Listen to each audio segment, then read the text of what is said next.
É bastante curioso quando a gente percebe algumas coisas na Bíblia. Por exemplo, carta aos Efésios.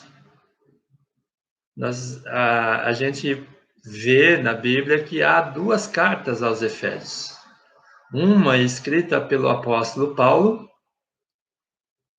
e a uma outra escrita por João, porém ditada por Jesus.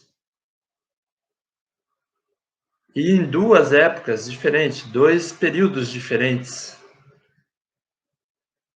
O apóstolo Paulo, ele escreve enfatizando a unidade, mostrando que ouviu falar do amor, né? E tantas outras coisas, e pedindo aos irmãos para se fortalecerem para uma batalha espiritual, lá no capítulo 6. Isso Paulo escrevendo aos Efésios. Quando nós ouvimos falar carta de Paulo aos Efésios, nós temos que entender que, na verdade, o Espírito Santo estava inspirando Paulo a escrever aqueles irmãos. Mas vamos lá, então, para a carta aos Efésios, que encontramos no Apocalipse, no capítulo 2, de 1 a 7. Ali, Jesus ditando uma carta a João, inspirada da mesma forma, num período diferente, um escritor diferente, que também vai falar sobre o amor, mas em um outro tom, que também vai falar da força, do empenho que aqueles irmãos em Éfeso tinham, a dedicação deles pela palavra, onde eles não permitiam que os falsos profetas, aqueles falsos mestres, uma doutrina diferente da doutrina pregada pelos apóstolos, permanecesse ali, na igreja deles. Nós sabemos que Éfeso era uma cidade idólatra, onde havia ali o templo a Diana, né? E num contexto muito conturbado,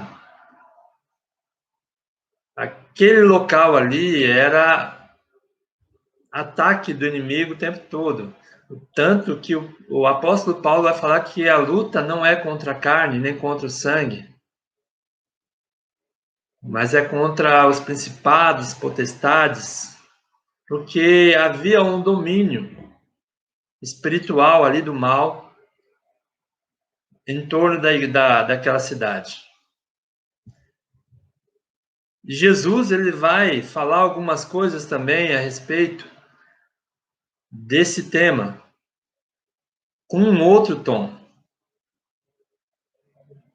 Mas vamos aqui ler todos esses 7 versículos, esses versículos de 1 a 7, para que a gente possa se inteirar do que Jesus está querendo falar para aquela igreja em Éfeso. Eu dei esse título, Uma Carta para Nós, porque é uma carta que reflete muito nos dias de hoje. Ela está muito viva nos dias de hoje. É algo que nós precisamos inculcar e estar prestando atenção, porque, caso contrário, nada que possa vir nos atingir, de repente alguma coisa possa vir nos atingir e não vai, e a gente não vai perceber, vai nos cegar. Vamos lá. O verso 1, Apocalipse 2, vai dizer: o anjo da igreja em Éfeso ao anjo, né, da igreja em Éfeso, escreva: essas são as palavras daquele que tem as 7 estrelas em sua mão direita e anda entre os 7 candelabros de ouro.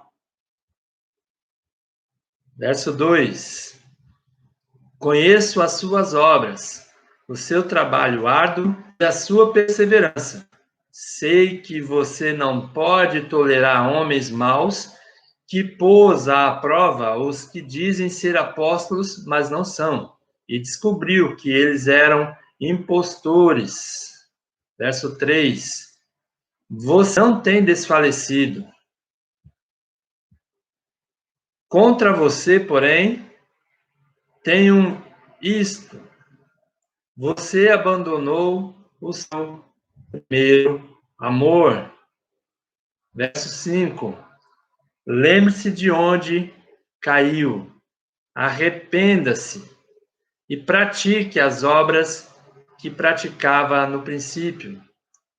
Se não se arrepender, virei a você, mas uma coisa a seu favor, mas há uma coisa a seu favor.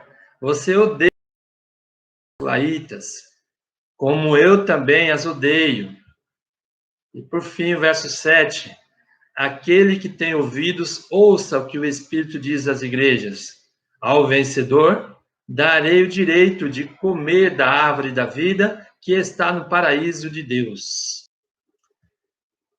Está aí os 7 versos, os quais nós vamos trabalhar nessa mensagem. Você já teve um líder? Com certeza, né? Você já esteve aí debaixo de alguma liderança. E existem líderes e líderes, né? Eu aprendi com um líder que eu tive, na verdade, que você precisa corrigir os erros do seu liderado. Mas você precisa saber fazer isso, você precisa ter sabedoria, senão você perde o seu liderado. E essa carta, ela reflete bem isso. Jesus, ele conhecia os servos dele ali em Éfeso. E quem mais para ter sabedoria, senão Jesus, não é? Então, ele começa essa carta elogiando, né?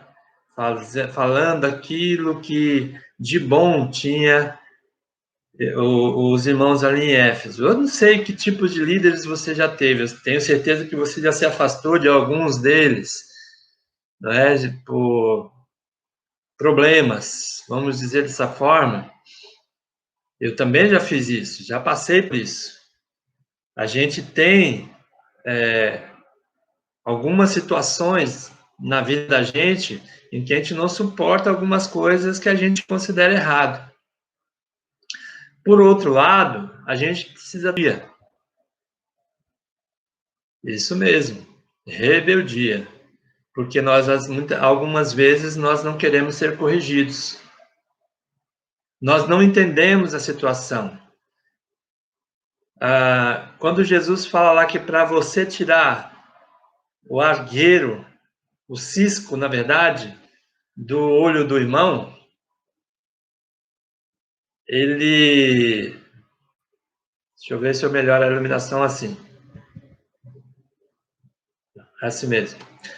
Para você tirar o cisco do olho do seu irmão, você primeiro precisa tirar a trave do seu olho. E reconhecer, irmãos, que a gente não está enxergando as coisas. Reconhecer os nossos erros não é fácil.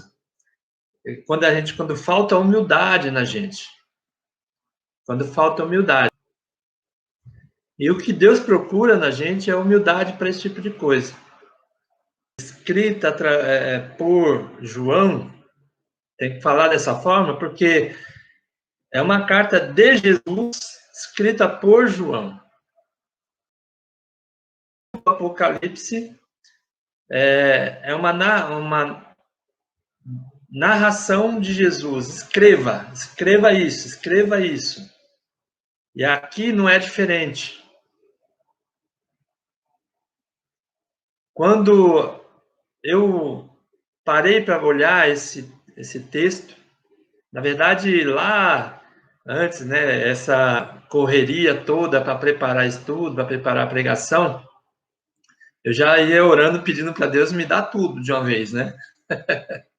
Deus me mostra qual que é a mensagem que o Senhor quer passar, tanto no estudo quanto nas mensagens, Senhor, porque eu sou falho e eu posso escolher por mim mesmo, eu não quero falar de mim mesmo, as palavras têm que ser as suas, não as minhas. E então eu tinha um outro conteúdo na minha cabeça e eu tive uma aula legal na segunda-feira de introdução bíblica do Antigo Testamento, e o pastor ali trouxe algo que, de repente, deu uma luz, e falei, eu vou pregar sobre isso, porque eu achei interessante, estava lá em João 20, no Evangelho de João, mas eu orei, e Deus colocou que não era isso, e me mostrou esse texto em Apocalipse. Por mim mesmo, eu jamais procuraria um texto em Apocalipse. Jamais. Para pregar, ainda mais um seminarista novo, né? Conhecendo a palavra no seminário, se aprofundando ali. Não é fácil pregar em Apocalipse. Não é fácil. Mas o importante é que a mensagem seja transmitida. E esse texto me trouxe algumas coisas interessantes, porque eu nunca tinha reparado que Éfeso tinha recebido 2 cartas e com em contextos diferentes, com conteúdo semelhantes, porém com algumas coisas diferentes por causa do tempo de distância de uma da outra. O tempo em que foi escrita da de Paulo para a de Jesus muda o contexto. E a gente vai fazer aqui da seguinte forma. Eu dividi esse texto em 4 partes, o qual nós vamos trabalhar um pouco. Ok. Apocalipse 2, de 1 a 7. Vai falar de uma carta a Éfeso. Porém, essa carta serve para mim e serve para você. Ele começa, Jesus, ditando para João o seguinte: ao anjo da igreja em Éfeso, escreva: essas são as palavras daquele que tem as 7 estrelas em sua mão direita e anda entre os 7 candelabros de ouro. Ok. Vamos lá. Essa aqui é a primeira coisa que eu quero falar para os irmãos. A primeira parte do texto que eu quero trabalhar com os irmãos. Voltando lá para Paulo, quando escreve as suas cartas, ele começa se identificando. Paulo, apóstolo de Jesus Cristo, Paulo, escravo de Jesus Cristo, Paulo, servo do Senhor Jesus Cristo. E aqui nós temos a identificação daquele que está enviando a carta, do remetente. E também nós temos a identificação do destinatário. Mas vamos prestar atenção aqui ao remetente. Como ele se identifica? As palavras daquele que tem as 7 estrelas em sua mão direita e anda entre os 7 candelabros de ouro. Texto difícil, né? Isso aqui é símbolo, e realmente é, irmãos. A gente precisa entender algumas coisas. Então, só para dar início, não são palavras quaisquer. Não é palavra de um ser humano. Não é uma palavra de um homem que achou interessante escrever para um lugar. Não. São as palavras daquele que tem as 7 estrelas em sua mão. Jesus. Essa expressão 7 estrelas em sua mão. Os irmãos já ouviram falar, com certeza, que o número 7 na Bíblia tem a ver com completude, ou seja, com algo completo, com algo que já começou e já acabou. E isso a gente tira da criação também. Foi em 7 dias que Deus criou, 6 dias que Deus criou, fez toda a criação, e no 7º dia ele descansou. Não houve atividade a mais. Foram 7 dias completos. Então, aqui, 7 também quer dizer completo. 7 estrelas, irmãos. A gente precisa entender que alguns aí, estudiosos, eu dei uma pesquisada, eles entendem que as estrelas é o povo de Deus, são as igrejas de Deus. Então, todas as igrejas, o 7 nós entendemos também como todas. Todas as igrejas de Deus estão nas mãos de Jesus. E ali ele aguarda, ele protege, ele cuida. E você é parte da igreja. Eu sou parte da igreja. Não é? Então, esse número 7 quer dizer que todos nós estamos nas mãos de Deus, guardados, na mão direita de Deus. Quando se fala de mão direita, normalmente se fala da mão mais forte. Né? Por exemplo, eu falei de líder, né? Todo líder tem um braço direito. É lógico, né? Não um braço físico, mas alguém que faz o papel de sublíder, segundo líder com ele, que segura as pontas com esse líder, o braço direito. Aqui, o braço direito, o braço forte do Senhor, apesar que o Senhor é forte até nos dedos, né? Mas Deus, ele está conosco, guardados nas suas mãos. E anda entre os 7 candelabros de ouro. É onde? Candelabro para que serve, irmãos? Candelabro serve para iluminar. Se não tiver iluminação, se não tiver as velas ali, o candelabro não serve para muita coisa, não. Então, anda no meio da luz. Da luz que completa tudo. Deus, ele está falando aqui, Jesus está falando aqui, que essas palavras, elas não são palavras vãs, lançadas a qualquer um. São palavras que são lançadas a uma igreja que ele ama.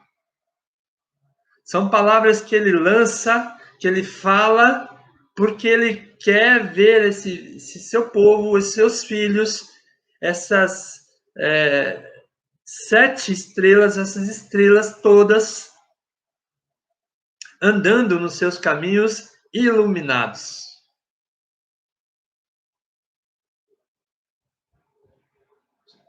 São palavras, irmãos, de Jesus. Quando nós falamos de palavras de Jesus, nós pensamos em tudo o que... Há algumas Bíblias que destacam o que foi que Jesus falou.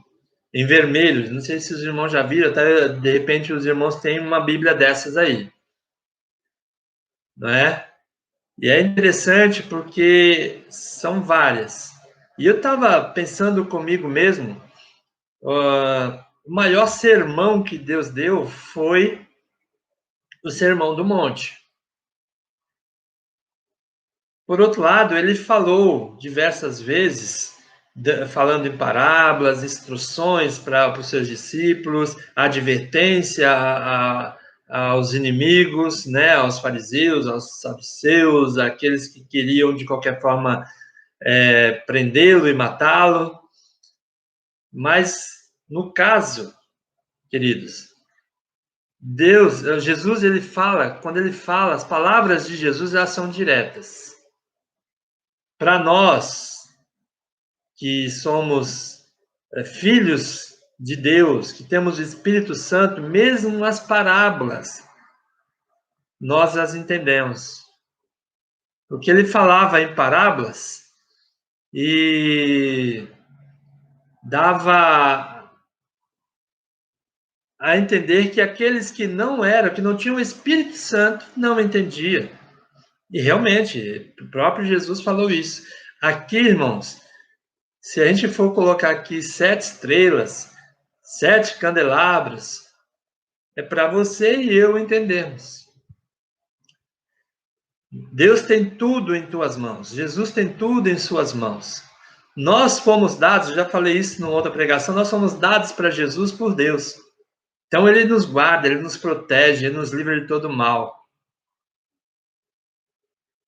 Que a gente tem que ter essa consciência de que Deus está conosco o tempo todo. Jesus, ele é zeloso para conosco. Vamos caminhar aqui para os outros versículos.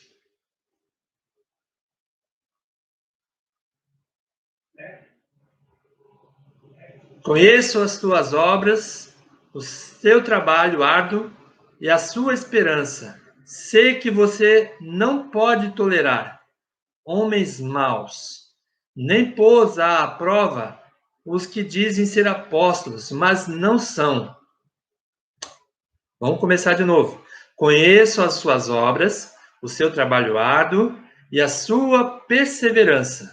Sei que você não pode tolerar homens maus, que pôs à prova os que dizem ser apóstolos, mas não são, e descobriu que eles eram impostores.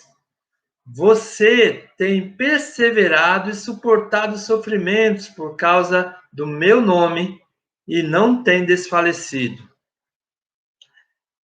Com esses 2 versos, nós entendemos que aqueles irmãos ali, eles estavam atentos à palavra. Lembra que eu falei que eles não deixavam que os falsos apóstolos, os falsos mestres, os impostores, como diz aqui no final do verso 2, eles tivessem algum acesso ali à igreja.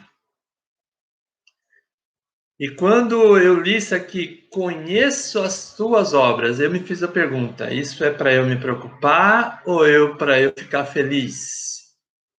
E aí eu faço essa mesma pergunta para você. Quando você escuta falar que Deus, que Jesus conhece as suas obras, é para você se preocupar ou para você ficar feliz? O que é que nós temos feito? Como é que nós temos feito? O que nós temos procurado fazer para agradar a Deus? Lembra que em Efésios mesmo, a carta de Paulo aos Efésios, ele vai falar que nós fomos salvos para fazer as boas obras. E tudo dá a entender que aqueles irmãos faziam as boas obras. E Jesus está falando disso. Eu conheço as suas obras. E não seria nada demais colocar tuas obras aqui, ou tuas boas obras. Conheço as tuas boas obras. E ainda mais, conheço o seu trabalho árduo. Conheço o seu trabalho árduo. Que trabalho era esse, irmãos? Dá trabalho fazer as coisas para o Senhor. Dá trabalho pregar o evangelho, dá trabalho dar testemunho. Dá trabalho ser boa pessoa em casa, dá trabalho deixar o Espírito Santo usar a gente com o seu fruto. E ainda fala mais, conheço também a sua perseverança. E esse tema aqui é interessante nessa época que nós estamos passando. Você tem sido perseverante, irmão? Ou irmã? Você tem perseverado no Senhor? Nós sabemos que esse afastamento, essa distanciamento que nós estamos passando, pode fazer com que algum irmão se sinta fraco. Mas aquele que está menos fraco, ou que está mais forte, tem que ajudar. Tem que estar ali fazendo com que aqueles irmãos se sintam amparados. Persevere, porque você vai ser usado por Deus para ajudar outro irmão. Inclusive para proteger os homens maus. Como diz aí na sequência, sei que você não pode tolerar homens maus.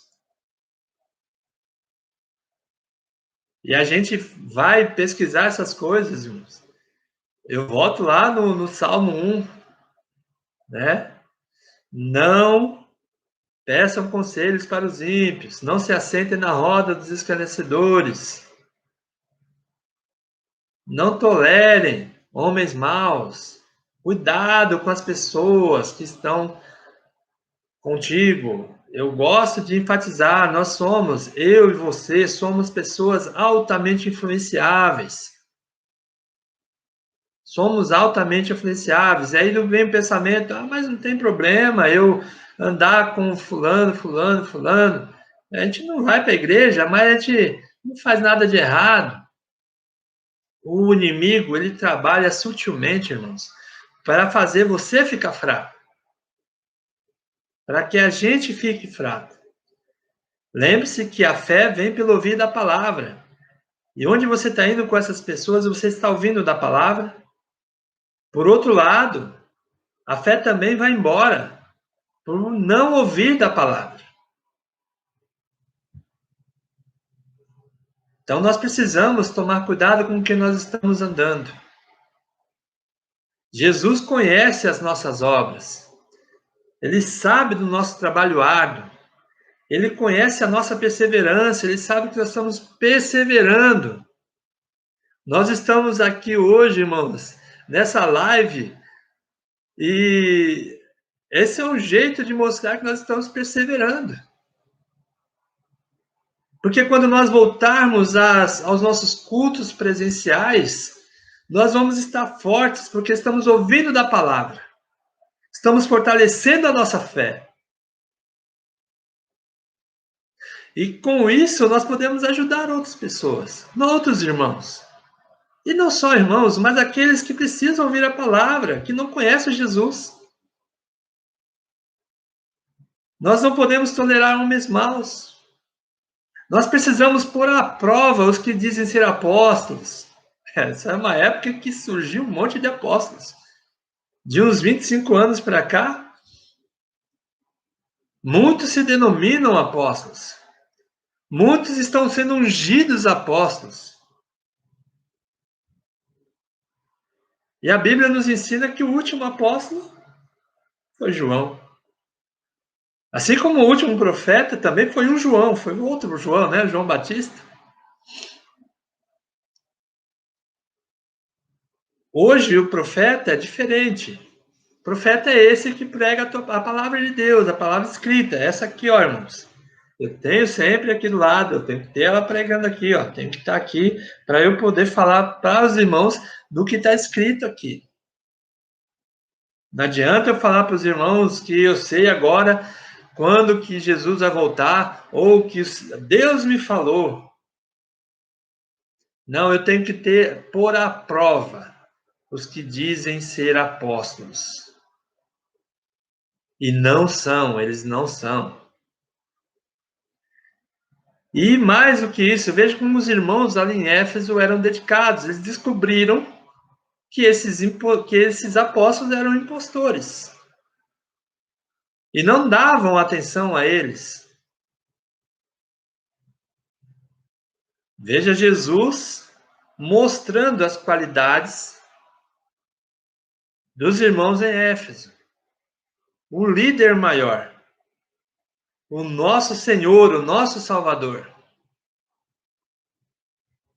Ele mostrando àqueles irmãos suas qualidades. Você já imaginou, como o tema aqui é uma carta para nós, já imaginou uma carta de Jesus para você? Já imaginou Jesus escrevendo uma carta para a Igreja Batista de Vila Augusta? Teria mais ou menos esse mesmo texto?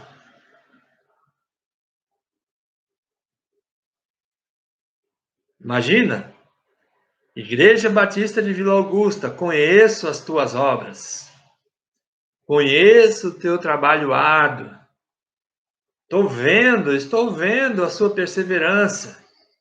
Eu sei que você não pode tolerar homens maus. Eu sei que você está pondo à prova os que dizem ser apóstolos, os falsos mestres, os falsos pastores, os falsos apóstolos. E mais do que isso, Jesus falando para nós, vocês descobriram que eles são apenas impostores.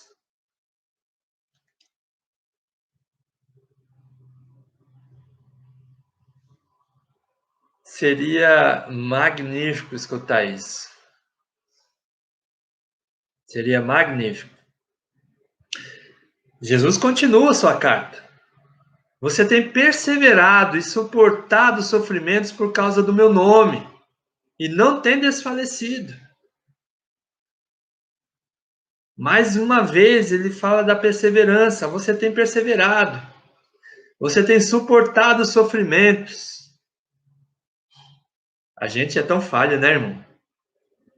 Nós somos muito falhos. Nos sofrimentos, nós esquecemos, às vezes, de Deus. Nós nos esquecemos de Jesus e todos os benefícios que ele nos tem feito. O salmista fala lá, né? Que darei ao Senhor por todos os benefícios que ele me tem feito.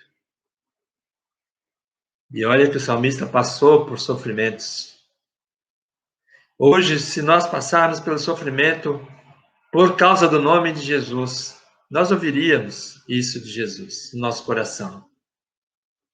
E mais do que isso, nós precisamos perseverar para não desfalecer, para não desanimar, para não desistir da obra do Senhor, não desistir do caminho que é o Senhor. Jesus é o nosso caminho. Jesus, ele está aqui nessa carta, cuidando de mim e de você. Ele está alertando a mim e a você, a nossa igreja, através dessa carta, que nós precisamos perseverar, precisamos suportar os sofrimentos. Uma vez que entendemos que todas as coisas estão nas mãos do Senhor, nós sabemos que todas as coisas, todas as dificuldades, todos os sofrimentos são passageiros. Tudo vai mudar no tempo dele. No tempo dele.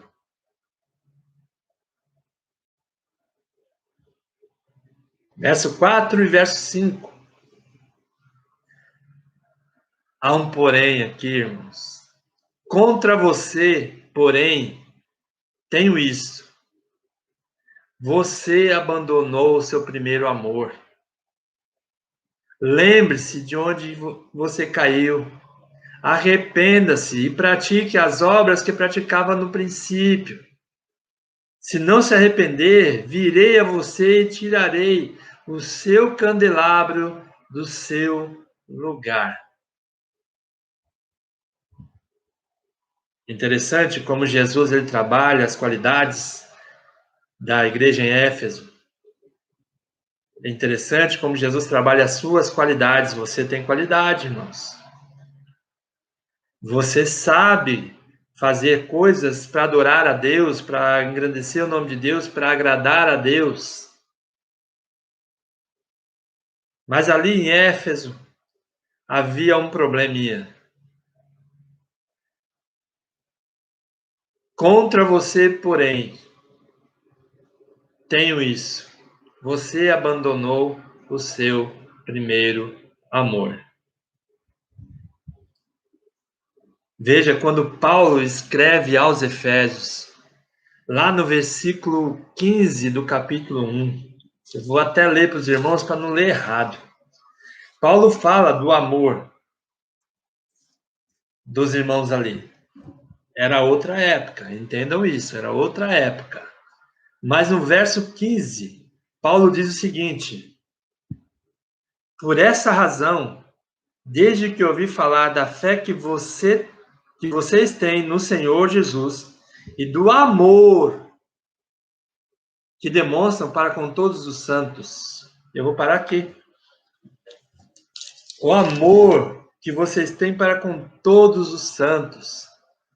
Paulo estava alegre ali.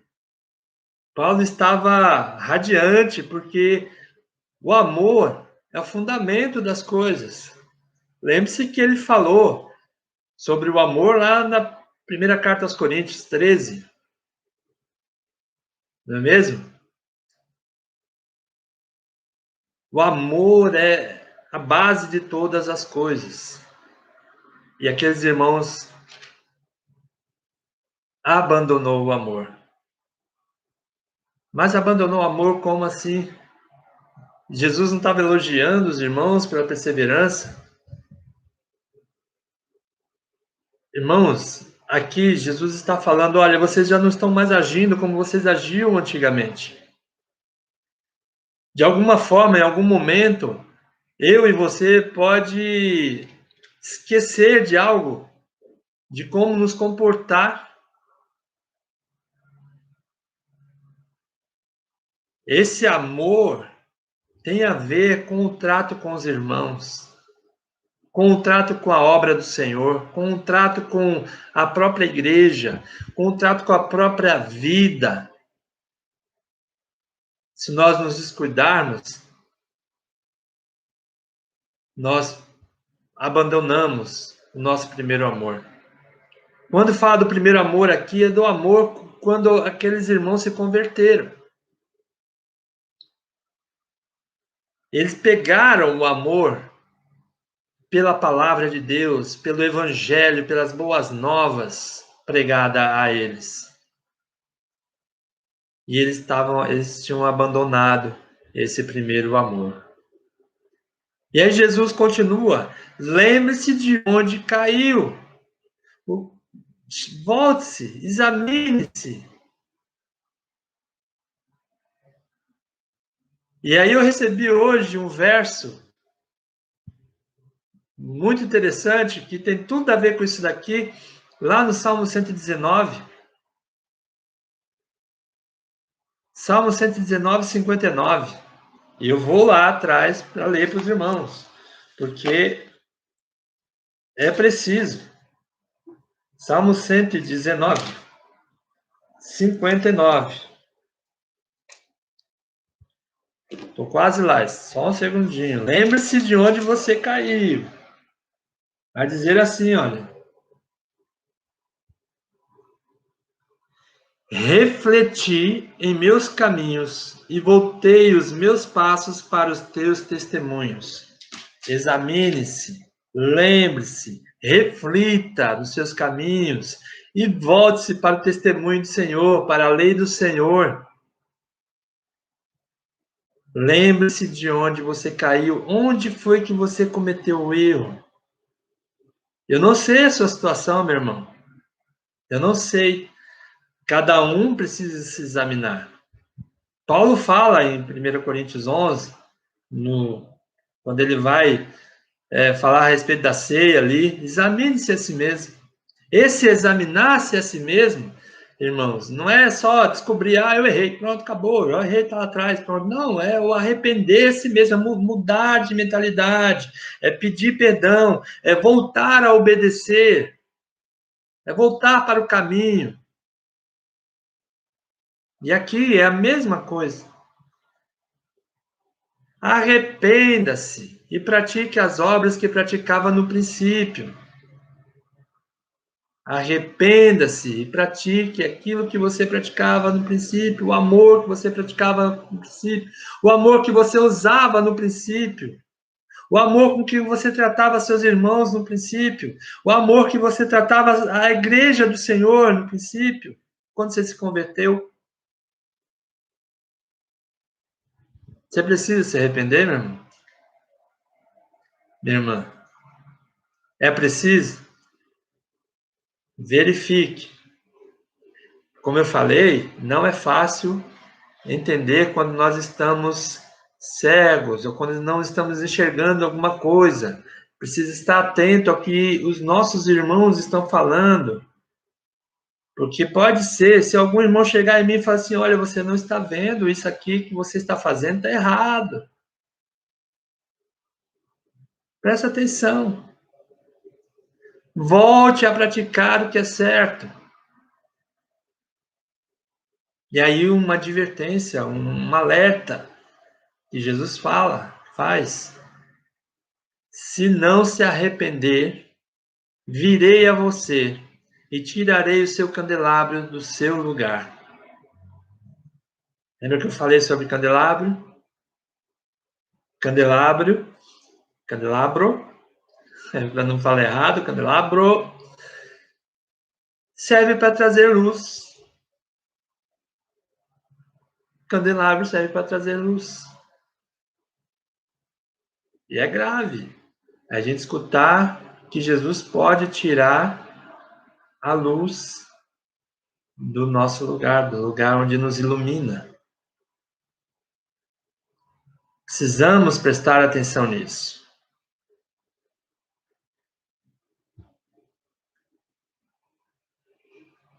Verso 6 e verso 7.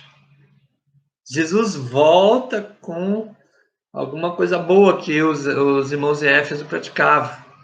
Mas há uma coisa a seu favor. Olha, vocês estão praticando aqueles erros, mas há uma coisa a seu favor. Você odeia as práticas nicolaítas, como eu também odeio. E encerra falando: aquele que tem ouvidos, ouça o que o Espírito diz às igrejas. Ao vencedor, darei o direito de comer a árvore da vida que está no paraíso de Deus. Mas há uma coisa a seu favor, meu irmão. Se é que você tem realmente isso em mente, você deve odiar as práticas de imoralidade. É exatamente isso que os nicolaítas representam.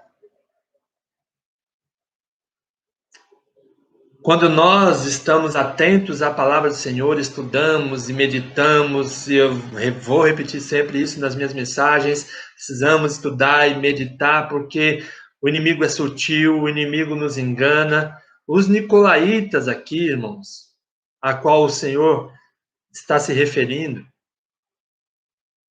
eles tinham práticas gnósticas, ou seja, já eles achavam que esse corpo não vai mesmo para o céu. O que importa é o espírito. Então, se eu praticar as imoralidades por aí, não tem problema. Eles achavam que quanto mais eu pecasse, mais a graça se multiplicaria em cima ou sobre a minha vida. E Paulo nos alerta em Romanos a respeito disso, que não é assim desse jeito. Os nicolaítas eram um povo que estava falando que eram convertidos, mas que no fim tinham práticas completamente avessas ao evangelho. E aqueles irmãos ali em Éfeso odiavam essas práticas. Eles odiavam essas práticas e nós também temos que ser assim.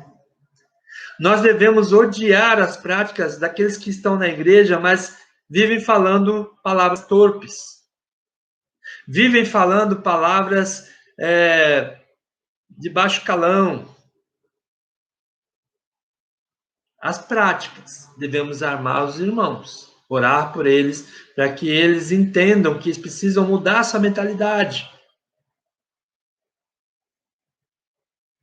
Sabe, aquele irmão que de repente faz aquela brincadeira sempre, não perde a oportunidade de falar algo que é comprometedor, devemos amar esse irmão, mas odiar a prática dele. Porque nós precisamos estar constantemente, irmãos, nos santificando. E santificar quer dizer abandonando toda e qualquer prática que desagrada a Deus. A imoralidade sexual, ela é algo que muitas vezes pode afetar a vida de um irmão mais fraco na fé.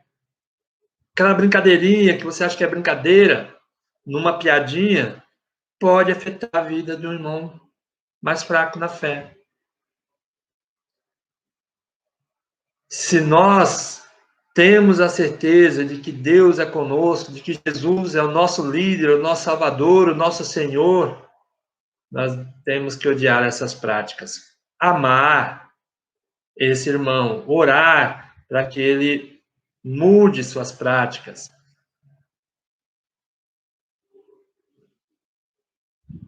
E eu gosto desse termo, aquele que tem ouvidos, ouça o que o Espírito diz às igrejas. Eu preguei certa vez na igreja a respeito de ouvir e escutar, a diferença do que é ouvir e escutar, e o ouça aqui, ele tem a conotação, irmãos, de dar a atenção, de dar ouvidos, de deixar a palavra entrar e descer para o coração. Nós sabemos que, como a fé vem pelo ouvir, nós precisamos também estar atentos àquilo que está entrando no nosso ouvido. Ouvir faz parte, escutar faz parte. Na verdade, escutar faz parte. Eu escuto, eu identifico o som, eu sei o que está vindo. Mas o ouvir implica em deixar aquilo entrar no coração. Imagina que alguém fala alguma coisa, e aqui tem tudo a ver com aquela questão lá em cima, dos outros versos, dos falsos apóstolos, dos falsos mestres. Imagina que você escute alguma coisa e começa a dar atenção àquilo, deixa aquilo entrar no seu coração, e o coração fala daquilo que está cheio, a boca fala aquilo que está cheio do seu coração. E aí você começa a falar aquilo que não é do agrado de Deus. A distorção da palavra. Então, irmãos, aquele que tem ouvidos, ouça o que o Espírito diz às igrejas. E aqui, o galardão. Jesus fecha com a promessa do galardão, do prêmio ao vencedor. Aquele que persevera, aquele que não se deixa abater, aquele que não desiste. Ao vencedor, darei o direito de comer da árvore da vida, que está no paraíso de Deus. Você já parou para pensar que nem Adão e Eva teve esse direito de comer da árvore da vida? Estava lá no paraíso, que está no paraíso. Aqui tem tudo a ver com a vida eterna, vida abundante, vida ao lado de Deus, ao lado do Criador, ao lado de Jesus. Ao vencedor. Você que vai perseverar, nós vamos ganhar esse direito de comer da árvore da vida eterna, no regozijo do Senhor. Irmãos, isso é fantástico. Isso é lindo. Eu quero isso. E eu tenho certeza que o irmão também quer. Persevere. Presta atenção. Identifique os falsos profetas, os falsos apóstolos, os falsos mestres. Volte, se você tropeçou em algum lugar, se você caiu em algum lugar, volte a praticar as obras com amor. Deus está atento a tudo que nós fazemos. Como diz no verso começo, ou no primeiro verso, Ele está conosco em suas mãos. Ele está cuidando de nós. Ele não nos abandona. Eu sempre falo isso nas minhas mensagens e eu acho isso fantástico. Saber que nós temos um Deus que não nos abandona, que não deixou a sua criação ao além, se vire. Não. Ele está conosco, trabalhando na minha vida, o meu caráter, o seu também. Essa carta que eu acabei de ler é uma carta para nós, para a Igreja Batista de Vila Augusta. É uma carta para toda a igreja que prega o evangelho verdadeiro na face da terra. É uma carta para nós. Que eu e você possa refletir nessa mensagem e praticar aquilo que nós ouvimos. Deus tem algo fantástico para mim e para você o tempo todo. Nós temos um Deus que pode todas as coisas, não há nada impossível para Deus, não é? Que então nós venhamos a estar atentos a tudo, para que nós venhamos a ser premiados, a galardoados, chegar no final e poder comer da árvore da vida. Amém?